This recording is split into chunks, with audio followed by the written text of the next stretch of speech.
छत्रपती शिवाजी महाराज की जय भवानी, जय शिवाजी, जय श्रीराम।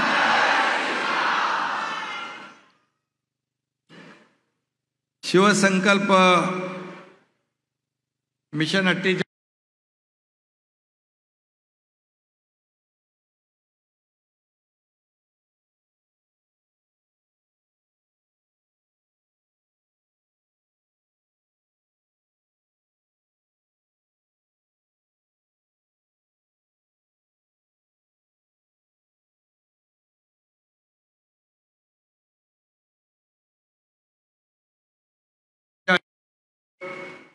उपनेते प्रकाश पाटील, उपनेते राजेश शाह, जिल्हा प्रमुख तेंडुलकर, निलेश तेंडुलकर, कुंदन संके, वसंत चव्हाण, आपले समन्वयक पांडुरंग पाटील, शरद पाटील, राहुल लोंढे, केदार काळे, ज्योतिताई मेहर, प्रकाश निकम, जगदीश धोडी, ज्योतिताई वाघमारे, भारती गावकर, वैदे वाडान, लक्ष्मी चांदणे, वैष्णवी रहाणे, रामभाऊ वारणा, आपल्या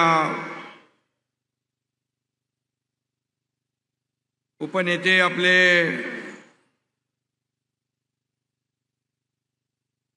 त्यांच्या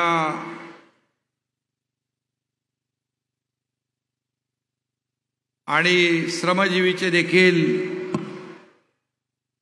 काही विषय होते, तेही निवेदन द्यायला विवेक भाऊंच्या आपली मुलगी आली आहे, त्यांचे कार्यकर्ते आलेत, त्यांचेही मी मनापासून स्वागत करतो। आणि अतिशय कमी वेळेमध्ये आपल्याला सूचना केल्यानंतर एवढ्या मोठ्या संख्येने आपण या शिवसंकल्प अभियानाला कार्यकर्ते एवढ्या मोठ्या संख्येने उपस्थित झाला, त्याबद्दल आपल्याला मनापासून धन्यवाद देतो। खरं म्हणजे हे कार्यकर्त्यांचा मेळावा आहे। एवढे कार्यकर्ते जर मनापासून रस्त्यावर लोकसभेच्या निवडणुकीत उतरले तर समोरच्यांचं डिपॉझिट गुल झाल्याशिवाय राहणार नाही।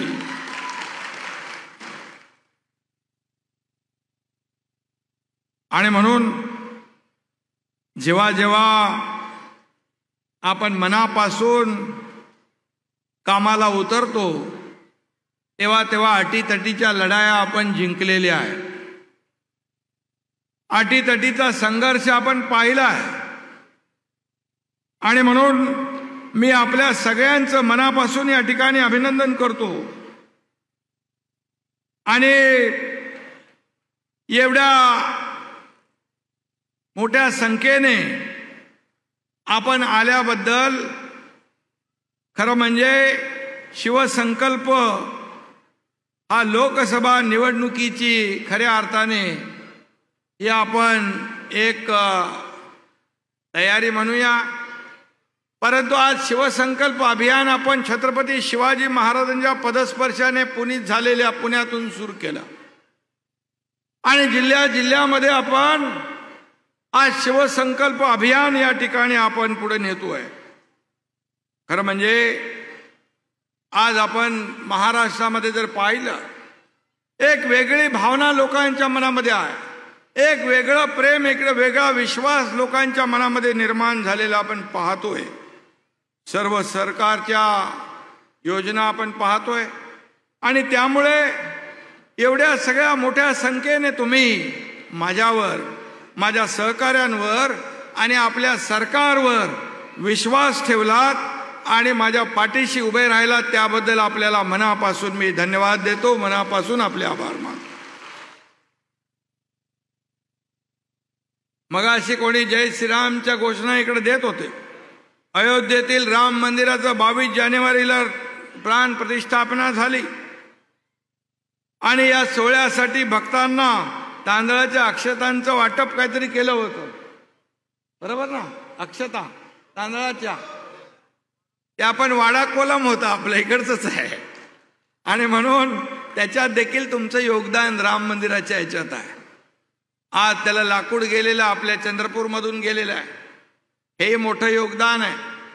त्या काळामध्ये आपण पाहिलेलं आहे बाळासाहेबांचं योगदान. बाळासाहेबांचं ज्या राम मंदिराशी असलेला जिव्हाळा, ठाण्यामधून धर्मवीर आनंद दिघे साहेबांनी त्या काळात कारसेवेत चांदीची वीट दिली होती.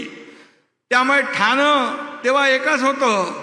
आणि धर्मवीर आनंद दिघे साहेबांचा पालघर जिल्ह्यावर देखील, म्हणजे अख्ख्या ठाणे जिल्हा म्हणजे पालघरही होता त्यावेळेस, एक वेगळं प्रेम, वेगळं नातं, वेगळा जिव्हाळा धर्मवीर आनंद दिघे साहेबांच्या मनामध्ये या पालघर वासियांच्या बद्दल होता.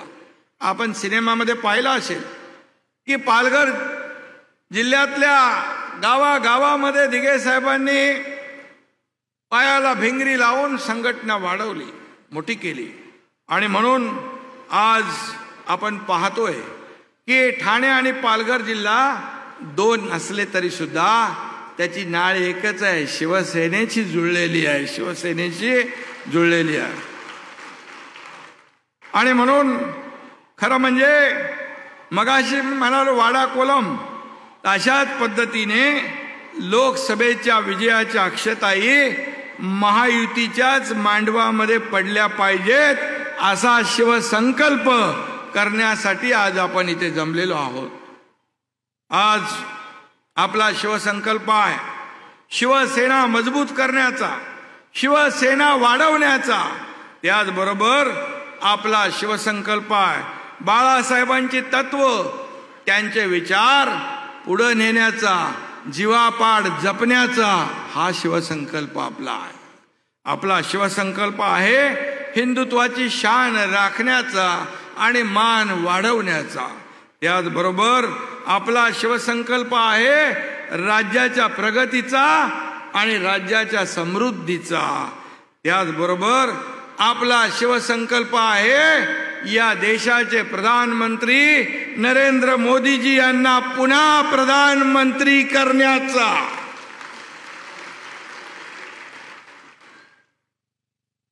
आपला शिवसंकल्प आहे तो विरोधकांना चारी मुंड्या चित करण्याचा. आणि म्हणून आज आपण इकडे जमलेलो आहोत. कोणताही संकल्प करायचा असेल तर त्याला निर्धार लागतो, त्याला जिद्द लागते, त्याला मनापासून तळमळ लागते. आणि म्हणून आपण सर्व शक्ती आणि पूर्ण ताकद पणाला लावून झोकून देण्याची वृत्ती आपल्यामध्ये आहे. बाळासाहेबांनी आपल्याला शिकवण दिली आहे, धर्मवीर आनंद दिघे साहेबांनी आपल्याला शिकवण दिली आहे. त्याने आपल्याला मार्ग दाखवला आहे की 80% समाजकारण, 20% राजकारण. आणि म्हणून त्या मार्गाने आपण जातो आहे. आज आपण जर पाहिलं तर आपलं राज्य देखील आज बाळासाहेबांच्या विचारांचं राज्य आपण स्थापन केलंय. बाळासाहेबांची भूमिका घेऊन आपण सरकार स्थापन केलंय. धर्मवीर आनंद दिघे साहेबांचे विचार घेऊन आपण हे सरकार स्थापन केलंय. आणि म्हणून धर्मवीर आनंद दिघे साहेबांच्या बद्दल मी आपल्याला बोललो की दिघे साहेबांकडे काय होतं, त्यांचं बँकेमध्ये खातं देखील नव्हतं. एक केवळ जिल्हा प्रमुख पद त्यांच्याकडे होतं. पण त्यांनी आपल्या कामातून एवढा मोठा दरारा निर्माण केला की त्यांचा फोन जरी गेला तरी समोरचा चळाचळा कापायचा हे त्यांचं काम होतं. हा त्यांचा दरारा होता. आणि म्हणून आज दिघे साहेबांच्या दरबारामध्ये आपल्याला न्याय मिळेल अशी भावना त्या काळामध्ये आपण पाहिली. आपण अनेक लोक त्यांचे सहकारी म्हणून काम केलंय. अनेक लोकांनी त्यांच्या सोबत, त्यांच्या सहवासात, त्यांच्या मार्गदर्शनामध्ये काम करण्याचं आपल्याला भाग्य मिळालंय. दिघे साहेबांच्या जाण्याला 23 वर्ष झाली. जवळपास 2 तप लोटली. परंतु आजही आनंद दिघे साहेबांच्या आठवणीशिवाय एकही दिवस जात नाही आपला. एवढा जिव्हाळा, एवढं प्रेम, एवढं आपुलकी आणि एवढं सगळं त्यांनी करून ठेवलंय. आणि म्हणून त्यांची आठवण जरी काढली तरी अनेकांच्या डोळ्यामध्ये चटकन अश्रू येतात. अशा प्रकारचं त्यांनी या जिल्ह्यासाठी, या महाराष्ट्रासाठी स्वतः मला काय मिळालं यापेक्षा मी माझ्या शिवसेनेला काय दिलं हे मानणारे दिघे साहेब होते. मला काय मिळालं यापेक्षा माझ्याकडे प्रत्येक जण अडला नडला गरजू येतोय त्याला काय मिळालं, त्याला कसं समाधान मिळेल हे बघण्याचं काम आनंद दिघे साहेबांनी केलं. आणि म्हणून या जिल्ह्यामध्ये शिवसेना वाढवण्याचं, पुढं नेण्याचं काम आपण करतोय. खरं म्हणजे आज दिघे साहेबांनी त्या काळात माणसं कमवली. त्यांच्या कर्तृत्वाचा अंश जरी प्रत्येकाच्या आपल्यामध्ये आला तर आपण धन्य झालो असं आपल्याला समजता येईल. एवढं कर्तृत्व गाजवून ते गेले. बाळासाहेबांचा शब्द आला, फरमान आलं, आदेश आला, शिवसेनेचा आदेश आला की त्याचं तंतोतंत पालन करायचं एवढंच दिघे साहेबांना माहीत होतं. आणि म्हणून मला दिघे साहेबांबद्दल आणखी आपल्याला काही सांगण्याची आवश्यकता वाटत नाही. आणि म्हणून सत्ता येते, सत्ता जाते, पुन्हा येते, पण आपण लोकांसाठी जे काम करू ते त्यांच्या कायम स्मरणामध्ये राहील अशा प्रकारचं काम आपल्याला करायचं आहे. जेव्हा आपण सत्तेत असतो त्यावेळेस सत्तेचा वापर सर्वसामान्य माणसाला झाला पाहिजे. सर्वसामान्य माणसाच्या आयुष्यामध्ये चांगले दिवस आले पाहिजे अशा प्रकारचा सत्तेचा वापर सत्ताधाऱ्यांनी केला पाहिजे. एखाद्या वेळेस कायम सत्ता नसते, परंतु जेव्हा ती व्यक्ती सत्तेत नसते त्यावेळेस जाणारा येणारा सर्वसामान्य माणूस त्याच्याकडे तोंड वाकडं करून पाठ मरून जाता कामा नये. तिथं उभा राहून त्याला विचारलं पाहिजे, काय बाबा कसं काय. आणि जर आपण चुकीचं काम केलं तर तो विचार करतो, सत्ता होती तेव्हा खूप डोक्यात हवा होती, मस्ती होती, आणि अशा प्रकारची जी वागणूक आहे त्या अशा प्रकारची वागणूक समोरच्याकडून आपल्याला अपेक्षित असेल तर आपल्याला जे जे काही सत्ताधारी असतील, जी काय आपल्याकडे पदं असतील, मग कोणी मी मुख्यमंत्री म्हणून असो, मंत्री म्हणून असो, खासदार म्हणून असो, आमदार म्हणून असो, महापौर असो, जिल्हाध्यक्ष असो, जिल्हा परिषद अध्यक्ष असो, नगराध्यक्ष असो, अगदी साधा आपला कार्यकर्ता शाखा प्रमुख जरी असो. आणि म्हणून आज शिवसेना बाळासाहेबांना अभिप्रेत असलेलं काम, धर्मवीर दिघे साहेबांना अभिप्रेत असलेलं काम आपल्याला करायचं आहे. 2 दिवसापूर्वी काँग्रेस सरकारच्या काळातला व्हाईट पेपर आला. काँग्रेसच्या कार्यकाळात केंद्र सरकारने खरं तर व्हाईट पेपर ऐवजी ब्लॅक पेपर काढायला हवा होता. अशा प्रकारचे काळे कारनामे त्या काळात झाले. भ्रष्टाचार, काळी कृत्य, काळा बाजार, काळा पैसा हे सगळं त्याचा कळस गाठला होता. आणि यात भ्रष्टाचारी आणि यात हिंदुत्व विरोधी लोकांच्या मांडीवर बसून काही जणांनी स्वतःचं काय करून घेतलं तेही आपल्याला माहीत आहे. स्वतःचं तोंडही काळं करून घेतलं. आणि म्हणून शिवसेनेला बाळासाहेबांच्या हिंदुत्ववादी विचारांना काळीमा फासण्याचा ज्यांचा प्रयत्न होता, पण आपण काँग्रेसच्या दावणीला बांधलेली शिवसेना सोडवण्याचं काम केलं. धनुष्यबाण गहाण टाकलेला सोडवण्याचं काम केलं.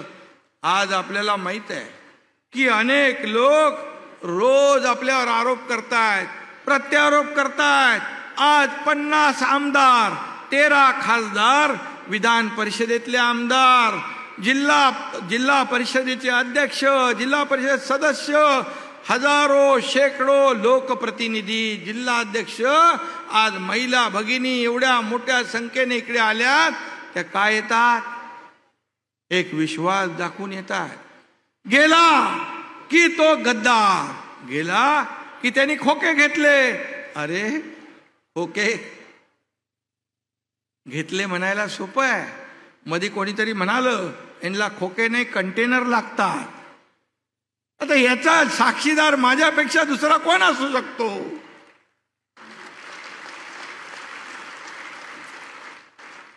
आणि म्हणून मी आपल्याला एवढंच सांगतो की आज शिवसैनिकाचा पंचप्राण असलेली शिवसेना पण आपल्याकडे आहे आणि धनुष्यबाणही आपल्याकडे आहे. बाळासाहेबांची शिवसेना आणि धनुष्यबाण आज तुमच्याकडे आहे आणि त्याचमुळे त्यांना हजम होत नाही. त्यांना पोटसूळ उठलाय. कसं झालं? का झालं? ज्या संघटनेमध्ये माणसं शिल्लक नाहीत त्याच्याकडे पक्ष कसा राहणार? धनुष्यबाण कसा राहणार? आणि तो कायदेशीर मेरिटवर आपल्याला देण्याचा निर्णय झाला. आणि आज मी आपल्याला सांगतो की विझलेल्या मशाली कुठल्याही प्रकाश पाडू शकणार नाहीत. जे काही दिवे लावायचे होते त्यांनी 2.5 वर्षात दिवे लावले, तेही आपण पाहिलेत. सगळी कामं बंद, प्रकल्प बंद, विकास बंद, सगळं बंद. आपल्या अहंकारापोटी राज्याला मागे ढकलण्याचं काम त्या काळामध्ये झालं. आणि कट कमिशन आणि करप्शन ही काँग्रेसची त्रिसूत्री होती. 2.5 वर्षाच्या कारकिर्दीत यांचा देखील कट कमिशन आणि करप्शनचाच अजेंडा होता, हे देखील मला माहित आहे. आणि म्हणून आपण आरोप करताना आपल्या समोरच्याकडे 1 बोट असतं पण 3 बोटं आपल्याकडे असतात, याचा देखील विचार करण्याची आवश्यकता आहे. आणि म्हणून मी एवढंच सांगेन, आपल्याला निवडणुका आता जवळ आल्यात आणि म्हणून या ठिकाणी जे आपल्याला जबाबदारीचं काम करायचं आहे, हे सगळे आरोप प्रत्यारोपाकडे लक्ष देऊ नका. आज आपण पाहतोय की मगाशी मी म्हणालो की जे खोक्याचा आरोप करतायत त्यांना खोके नाही तर कंटेनर लागतात. हे सिद्ध कधी झालं की तुमच्या घामाचे पैसे, पक्षाचे पैसे, 50 कोटी रुपये शिवसेना आपल्याकडे आल्यानंतर शिवसेनेच्या खात्यातून मागण्याचं पाप देखील यांनी केलं. परंतु हा तुमचा एकनाथ शिंदे दिलदार आहे.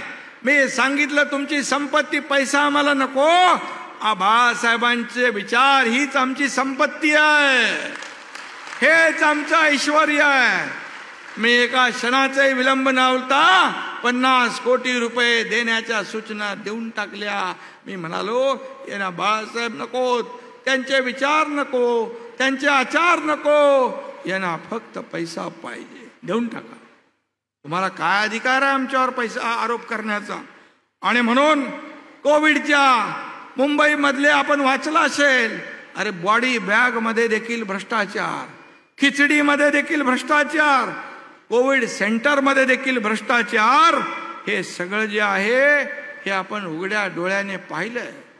आणि म्हणून भ्रष्टाचार करायचा कशामध्ये हे तरी आपण ठरवलं पाहिजे. एकीकडे माणसं मरत होती, दुसरीकडे पैसे जमवत होते, असं कुठं फेडणार हे पाप? आणि शेवटी हे कोविडमध्ये केलेलं पाप जे आहे हे समोर येणारच. त्याचं एक एक करून आपल्याला दिसतंय.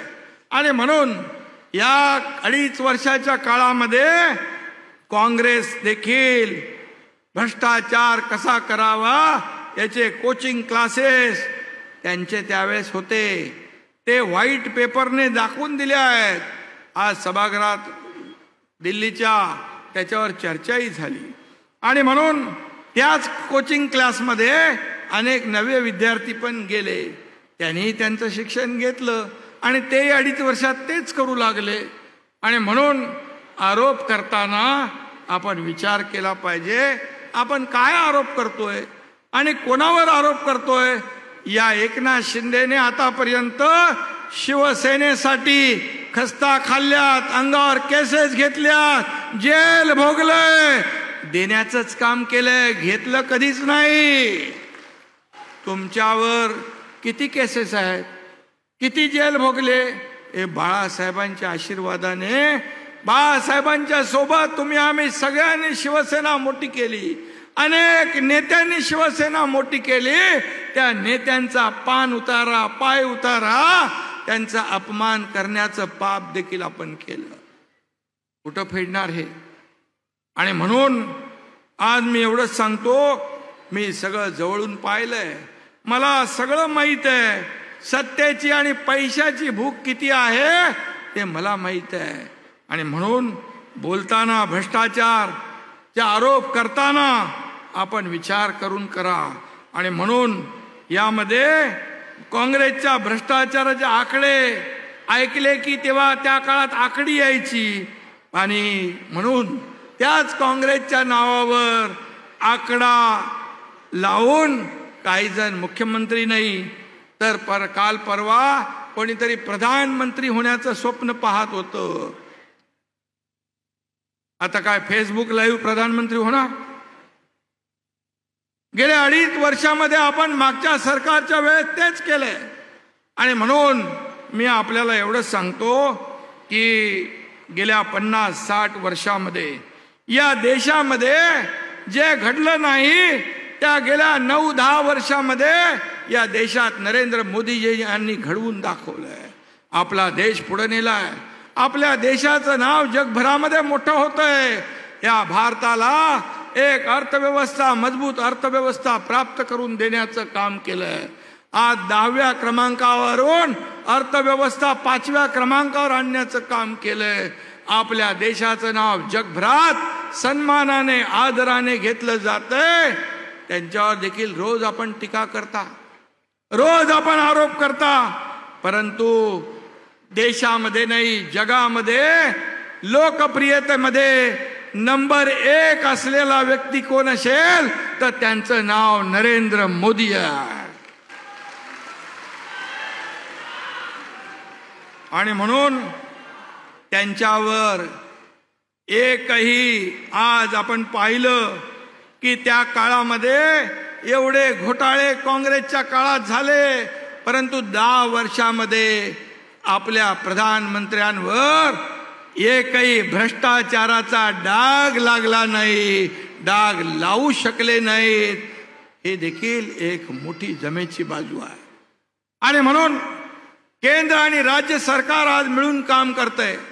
सर्वसामान्यांचा विकास आपण हा अजेंडा घेतलाय. आज मुंबईमध्ये, महामुंबईमध्ये, MMR मध्ये विकासाची कामं सुरू आहे. मीरा भाईंदर पर्यंत विकास होतोय. तो आपल्याला पुढं पालघर पर्यंत आणायचा आहे. आज वसई विरार या महापालिकेपर्यंत MMRDA होती. आता आपण MMRDA पुढे आणली आहे ना. आणि म्हणून आज MMRDAच्या माध्यमातून वर्सोवा ते विरार हा सागरी पूल बांधण्याचा निर्णय आपण घेतलाय. आणि पुढं विरार ते पालघर हा देखील सागरी पूल आपण बांधण्याचा पुढचा टप्पा घेतलाय. आणि म्हणून MMRDAच्या माध्यमातून देखील या परिसरामध्ये विकास झाला पाहिजे, यासाठी आपलं सरकार काम करतंय. आणि म्हणून या विकासाच्या मुद्द्यावर आज लोकांचे सरकारने निर्णय घेतले. शेतकऱ्यांसाठी, कष्टकऱ्यांसाठी, कामगारांसाठी, या महिला भगिनींसाठी ST मध्ये आपण 50% सवलत दिली. आता माझ्या भगिनी आपल्या नवऱ्याला सांगतात, बाबा तुम्ही थांबा, 50 अर्ध्या तिकिटामध्ये जाते, बाजारात करून येते. बरोबर आहे ना. आणि ST तोट्यात होती, पण तुमच्यासाठी निर्णय घेतल्यावर STचा तोटाही दूर झाला आणि ST फायद्यामध्ये यायला लागली. आज ज्येष्ठांना आपण 75 वर्ष ज्येष्ठांना ST मध्ये मोफत प्रवास दिलाय. आज शेतकऱ्यांसाठी आपण अनेक योजनांचा निर्णय घेतलाय. केंद्र सरकारचे, मोदी साहेबांचे 6,000 रुपये होते, त्याच्यामध्ये राज्य सरकारने परत 6,000 रुपये टाकले. आता 12,000 शेतकऱ्याला मिळणार वर्षाला. हे पहिलं राज्य आहे आपलं. पीक विमा योजना 1 रुपयामध्ये सरकार देणार, शेतकरी 1 रुपया भरणार, त्याचे सर्व पैसे सरकार भरणार.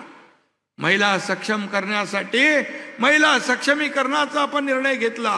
लेक लाडकी लखपती वया मुलगी जन्माला आली 5,000, शाळेत गेली 6,000, 5वीत गेली 7,000, असं करून वयाच्या 18व्या वर्षापर्यंत 1,00,000 रुपये त्या मुलीच्या खात्यामध्ये जमा होणार, ही देखील योजना आपण केली आहे.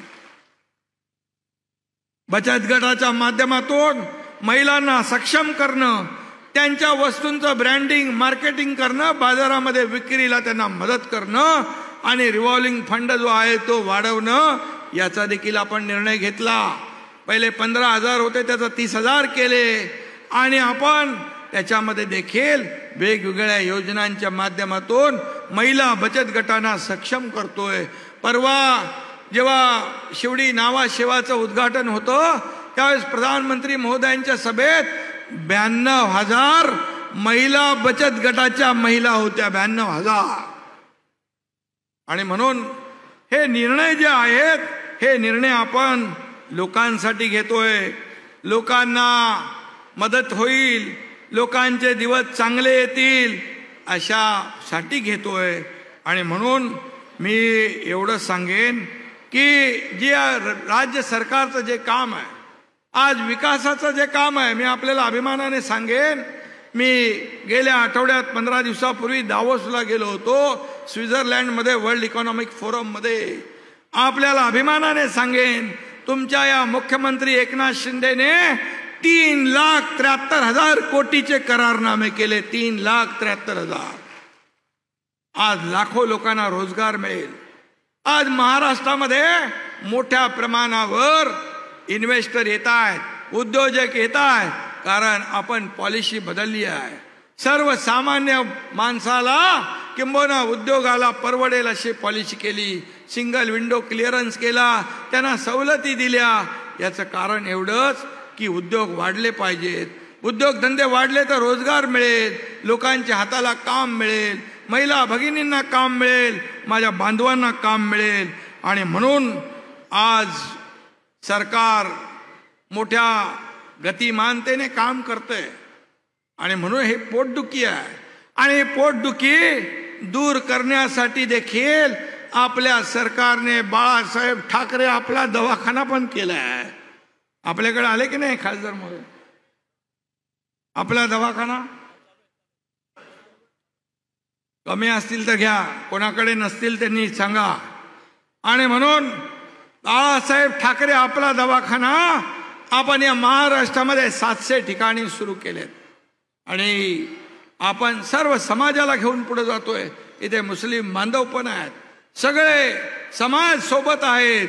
विकासामध्ये सर्वांना घेऊन आपण पुढे जाण्याचं काम करतोय. प्रत्येकाला या ठिकाणी या आपल्या मेन स्ट्रीम मध्ये आणण्याचं काम या ठिकाणी आपल्याला करायचं आहे. आणि म्हणून मोदी साहेबांनी सांगितलं की या कामाच्या जोरावर अब की बार 400 पार म्हटलंय. म्हणजे आपल्या महाराष्ट्राची पण जबाबदारी काय, अब की बार 45 पार ही भूमिका आपली आहे. आणि म्हणून आपण केंद्र सरकारच्या पाठीशी उभे राहिलो या निवडणुकीमध्ये, तर नक्की या राज्याची भरभराट होण्यासाठी, या राज्याची प्रगती होण्यासाठी आपल्याला नक्की केंद्राकडून देखील पाठबळ मिळतंय. आणि म्हणूनच मी आपल्याला एवढं सांगेन की मी फील्डवर उतरून काम करणारा मुख्यमंत्री आहे. आज डीप क्लीन ड्राईव्ह मुंबईत सुरू झालंय, ठाण्यात सुरू झालंय, MMR मध्ये सुरू झालंय, मीरा भाईंदर मध्ये सुरू झालंय, हे पालघर मध्ये देखील संपूर्ण राज्यात आपण सुरू करू. आज परदेशी गुंतवणुकीमध्ये आपलं राज्य पहिल्या नंबरला आहे. पहिल्या नंबरला आहे. आपलं सरकार यायच्या पूर्वी 3ऱ्या नंबरला होतं, आपण पुन्हा पहिल्या नंबरला आलं. आज गेल्या आठवड्यामध्ये देशामध्ये स्वच्छ राज्याचा पुरस्कार आला. स्वच्छतेमध्ये महाराष्ट्र देशामध्ये पहिला नंबर आला. हे देखील आपल्याला सगळ्यांना अभिमानाचं आहे. आणि म्हणून आज मी आपल्याला एवढंच सांगेन की किती काही आव्हानं आली तरी सुद्धा, कुणी किती आव्हानं दिली तरी सुद्धा बाळासाहेबांचा, दिघे साहेबांचा वारसा आपल्याला पुढे न्यायचा आहे. हे लक्षात घेऊन आपल्याला निवडणुकीत काम करायचं आहे. कुणी किती आव्हानं दिली तरी सुद्धा माझ्या समोर हा बसलेला बाळासाहेबांचा, दिघे साहेबांचा हा कट्टर शिवसैनिक जेव्हा पेटून उठतो तेव्हा वाघाचं कातडं पांघरून आलेला लांडग्याला लोळवल्याशिवाय राहत नाही, हा इतिहास आहे. आणि म्हणून काही लोक म्हणतात, काल कोणीतरी म्हणाले की महाराष्ट्राचा बिहार झालाय. अरे बिहार जेव्हा नितीश कुमार इंडिया आघाडीमध्ये होते तेव्हा तुम्ही बिहारचं नाव काढलं नाही. कोणीतरी म्हणालं पोलिसांचे हात मोकळे ठेवा, पोलीस बंदोबस्त करतील गुंडाचा. पोलिसांचे हात मोकळे आहेत. आज गृहमंत्री समर्थ आहेत, सक्षम आहेत. आज तुम्हाला मी एवढं सांगेन, ज्यांच्या काळामध्ये पोलिसांचे हात त्यांनी मोकळे सोडले त्यांनी 100 कोटी गोळा केले आणि गृहमंत्री पण जेलमध्ये गेले, हे माहित आहे ना आपल्याला.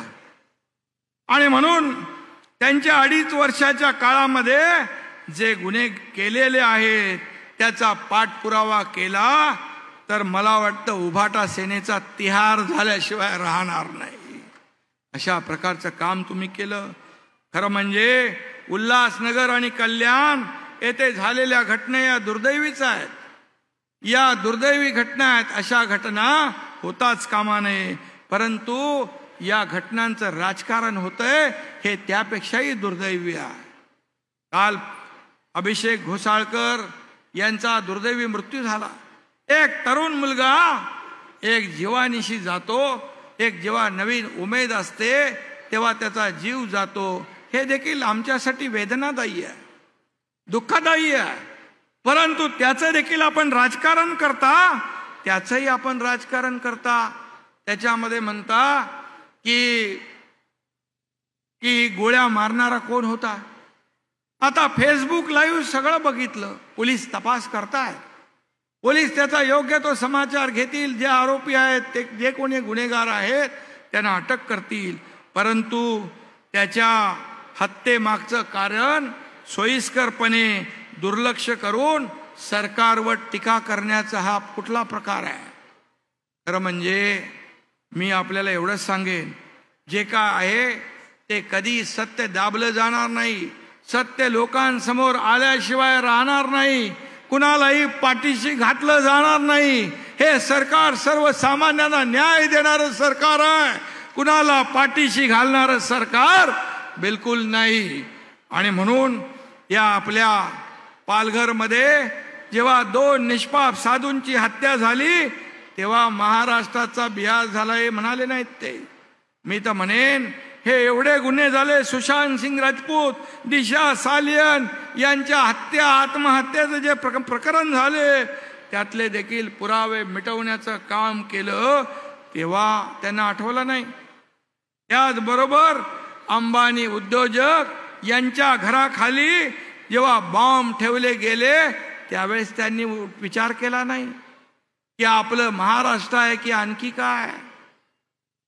आणि म्हणून याचं आत्मचिंतन केलं पाहिजे, आत्मपरीक्षण केलं पाहिजे. हनुमान चालीसा म्हटल्या म्हणून ते खासदार आणि आमदार यांना जेलमध्ये टाकून दिलं. देशद्रोहाचा गुन्हा दाखल केला. मुख्यमंत्र्यांवर टीका केली म्हणून नारायण राणे यांचे केंद्रीय मंत्री असताना त्यांना जेवणाच्या ताटावरून उठवण्याचं काम तुम्ही केलं. हे विसरलात, हे विसरलात, आम्ही विसरणार नाही. आणि म्हणून मी एवढंच सांगतो की खालच्या पातळीवर जाऊन टीका करताना विचार करा. आमच्या देखील सहनशीलतेचा अंत पाहू नका. मी एवढंच सांगतो, आमच्या सरकारमध्ये सूड भावनेने कुठलाही निर्णय आम्ही घेणार नाही. सूड भावनेने कुणावरही कारवाई आम्ही करणार नाही. पण जो आरोपी असेल त्या आरोपीला, गुन्हेगारालाही सोडलं जाणार नाही, हे मी या ठिकाणी सांगू इच्छितो. आणि म्हणून कायदा सुव्यवस्था राबवण्यासाठी गृह विभाग आणि गृहमंत्री सक्षम आहेत, मगाशी मी म्हटलं. आणि म्हणून मी आपल्याला एवढंच सांगतो की जे काय आता निवडणुकीचा काळ पुढे सुरू होतोय, शिवसंकल्प अभियान आपण सुरू केला. शिवसंकल्प काय आहे हे मी आपल्याला सांगितलंय. आणि म्हणून येणाऱ्या प्रत्येक निवडणुकीमध्ये महायुती म्हणून आपल्याला निवडणुका लढवायची आहे. मोदीजींचे हात बळकट करायचे आहेत, कारण लोकसभेची पहिली निवडणूक येते आहे. आणि म्हणून आपण सगळे सज्ज होऊया आणि या महाराष्ट्रामधून येणाऱ्या लोकसभेच्या निवडणुकांमध्ये 45 जागांपेक्षा जास्त जागा आपण जिंकल्या पाहिजे, हा संकल्प करूया. पुन्हा एकदा मी आपल्या सगळ्यांना मनापासून या ठिकाणी धन्यवाद देत असताना मला या ठिकाणी काही निवेदनं आलेली आहेत. वन जमिनी हक्क त्यासाठी देखील आपण निर्णय घेऊ. गावठाणाच्या जमिनीचा एक विषय आहे, त्यासाठी देखील आपण निर्णय घेऊ. पेसा भरतीमध्ये ओबीसी आणि आदिवासी जो विषय आहे त्याचीही बैठक आपण घेऊ.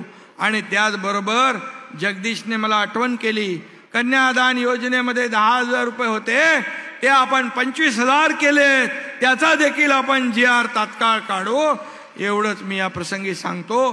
पुन्हा एकदा आपल्याला सांगतो की हा पालघर हा शिवसेनेचा बालेकिल्ला आहे. आज शिवसेना, भाजपा आणि अजितदादा पवार, राष्ट्रवादी काँग्रेस आणि इतर जे आपले मित्र पक्ष, अशी महायुती आपली आहे. आणि या महायुतीच्या माध्यमातून येणाऱ्या लोकसभेच्या निवडणुका आपल्याला लढवायच्या आहे. आणि लोकसभेच्या निवडणुका आपल्याला जिंकायच्या आहेत. त्यानंतर येणाऱ्या विधानसभेच्या निवडणुकांमध्ये देखील महायुतीला जबरदस्त असं यश आपल्याला मिळवून द्यायचं आहे. एवढंच आपल्याला सांगतो. आणि या शिवसंकल्प अभियानामध्ये आपल्याला मी एवढं सांगेन की शासनाचे जे निर्णय आहेत, हे निर्णय लोकांपर्यंत पोहोचवण्याचं काम शिवदूत म्हणून आपण करा. घेतलेले निर्णय त्याचा लाभ लोकांना मिळाला पाहिजे, जनतेला मिळाला पाहिजे. एवढं काम आपण जर केलं, मला वाटतं एवढे निर्णय सर्वसामान्य लोकांसाठी आपण घेतलेत, हे सरकार सर्वसामान्यांच्या आयुष्यामध्ये बदल घडवल्याशिवाय राहणार नाही, हा विश्वास या ठिकाणी व्यक्त करतो. आणि पुन्हा एकदा सांगतो, हा एकनाथ शिंदे माझ्या शरीरामध्ये रक्ताचा शेवटचा थेंब असेपर्यंत या महाराष्ट्रातल्या जनतेची सेवा हा एकनाथ शिंदे करेल, हा शब्द आणि विश्वास आपल्याला देतो. धन्यवाद.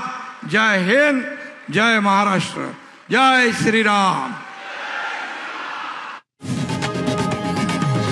लोकशाही मराठी ऐका, पहा, जागरूक रहा.